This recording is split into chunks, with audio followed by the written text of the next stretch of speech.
আসসালামু আলাইকুম ওয়া রাহমাতুল্লাহি ওয়া বারাকাতুহু। এই যে ওমানের একটা সাফিয়া এরিয়া দেখছেন, এখানে ঘরগুলা অনেকটা উঁচা জায়গার মধ্যে, রোডটা কত নেছে, যেমন পাহাড়ি আমাদের এলাকায় যেরকম পাহাড়ি এরিয়া ওইরকম। আবার এইদিকে দেখেন ঘরগুলা কত নেচু এরিয়ার, নেচু জায়গার মধ্যে।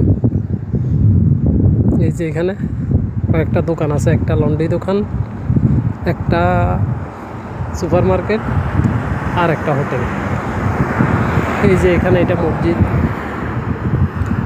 মসজিদটাও একবারে নিচু জায়গার মধ্যে।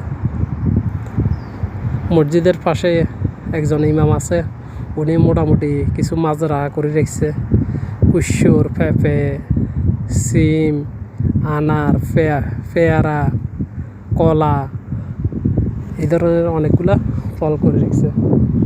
আর এটা হলো আমি যে আরবির ঘরে চাকরি করি ওই আরবির বাড়ি। মোটামুটি এখানেও কিছু গার্ডেন করছি আমরা। গার্ডেনটা তেমনটা মেরামত হয় না, আর ওই স্লোপের কারণে পানি দিলে পানিও থাকে না। তো কিছু গাছ অনেক বড় করিয়ে এলেছে এরা, গাছ অনেক ভালোবাসে, তো তাই। এটা আর একটা আরবির বাড়ি, এখানেও গাছগাছালি লাগাইছিল অনেকগুলা। এই যে দেখছেন জায়গার মধ্যে অনেকগুলো গাছগাছালি লাগাইছিল, কিন্তু পানি দেওয়ার অভাবে সবগুলো গাছ নষ্ট হয়ে গেছে, তাদের কাছে লোক নাই। তো আমাদের আরবি তো আমরা আছি, টুকটাক দেখাশোনা করি, পানি টানি দিই, এই জন্য গাছ আছে।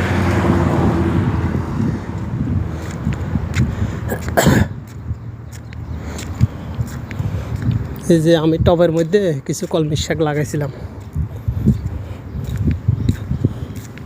মোটামুটি খাওয়ার উপযোগী হয়েছে। এখন এক বেলানি খাওয়া যাইব, দেখতেছেন। এই যে কলমি শাক, আর এই যে এগুলো গোলমরিচ লাগাইছিলাম, মরিচে কিছু আছে।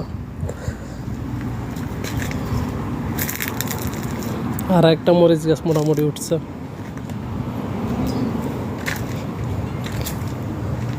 এই যে কাঁঠাল গাছ লাগাইছিলাম, দেখছেন কাঁঠাল গাছও জিরে উঠেছে, এত ভালো বনাবত নাই।